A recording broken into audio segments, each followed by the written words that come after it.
अस्सलाम वालेकुम दोस्तों, आज का एक खूबसूरत वाक़या आपके सामने पेश कर रहा हूँ। हजरत अब्दुल वाहिद बिन ज़ैद रहमतुल्लाह अलैह फरमाते हैं कि हम लोग एक मर्तबा कश्ती में सवार जा रहे थे। हवा की गर्दिश ने हमारी कश्ती को एक जंजीर में पहुंचा दिया।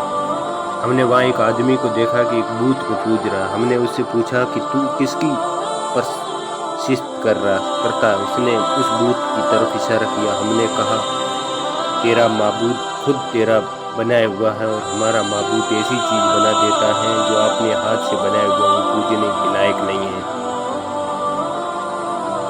उसने कहा, तुम किसकी इबादत करते हो? हमने कहा, उस पाक जात की जिसका अर्थ आसमान के ऊपर है, उसकी गिफ्त ज़मीन पर है, उसकी अजमत और बड़ाई सबसे बला तर है। कहने लगा, तुम्हें उस पाक जात का इल्म किस तरह हुआ? हमने कहा, उसने एक रसूलुल्लाह सल्लल्लाहु अलैहि वसल्लम हमारे पास भेजा जो बहुत करीम और शरीफ था।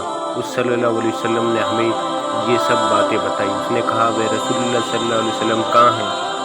हमने कहा कि उसने जब प्याम पहुंचा दिया और अपना हक पूरा कर दिया तो उस मालिक ने उसको अपने पास बुला लिया ताकि उसके प्याम पहुंचाने और उसको अच्छी तरह पूरा कर देने का सिलसिला इनाम अता फरमाए। उसने कहा कि उस रसूलुल्लाह सल्लल्लाहु अलैहि वसल्लम ने तुम्हारे पास कोई अलामत छोड़ी?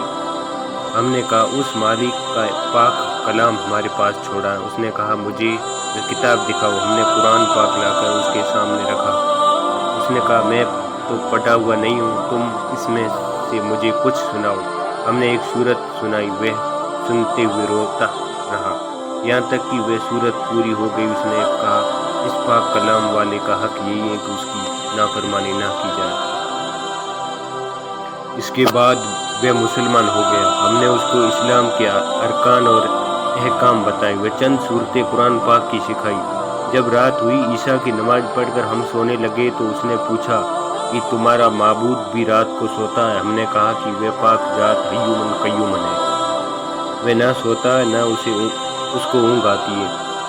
वह कहने लगा, तुम किस कदर नालायक बंदे हो कि आका जागता रहे और तुम सो जाओ। हमें उसकी बात से बड़ी हैरानी हुई।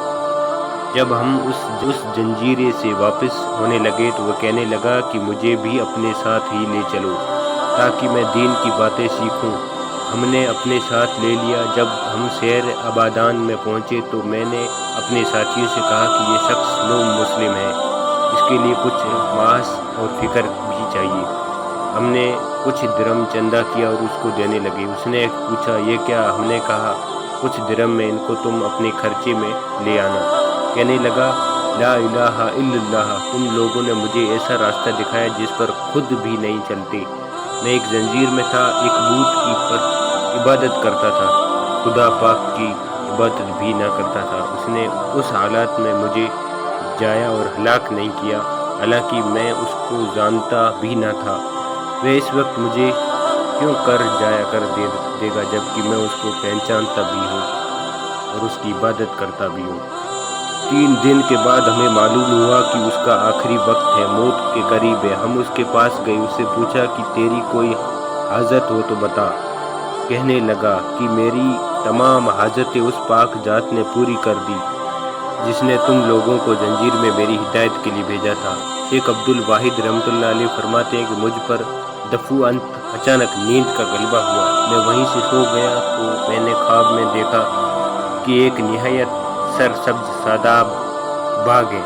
उसमें एक निहायत नफीस कुब्बा बना हुआ, उसमें एक तख्त बिछा हुआ। उस तख्त पर एक निहायत हसीन लड़की की उस जैसी खूबसूरत औरत कभी किसी ने ना देखी होगी। ये कह रही है, खुदा के वास्ते उसको जल्दी भेजो। उसके इश्तियाक में मेरी बेकरारी हद से बढ़ गई है। मेरी आंख खुली तो उस नो मुस्लिम की रूह परवाज कर चुकी थी। हमने उसकी तजहीज़ व तकफीन की और दफन कर दिया। जब रात हुई तो मैंने वही बाग और कुब्बा और तख्त वह लड़की उसके पास देखी और वह ये आयत शरीफ पढ़ रही थी, जिसका तर्जुमा ये है कि फरिश्ते उनके पास हर दरवाजे से आते होंगे और उनको सलाम करते होंगे।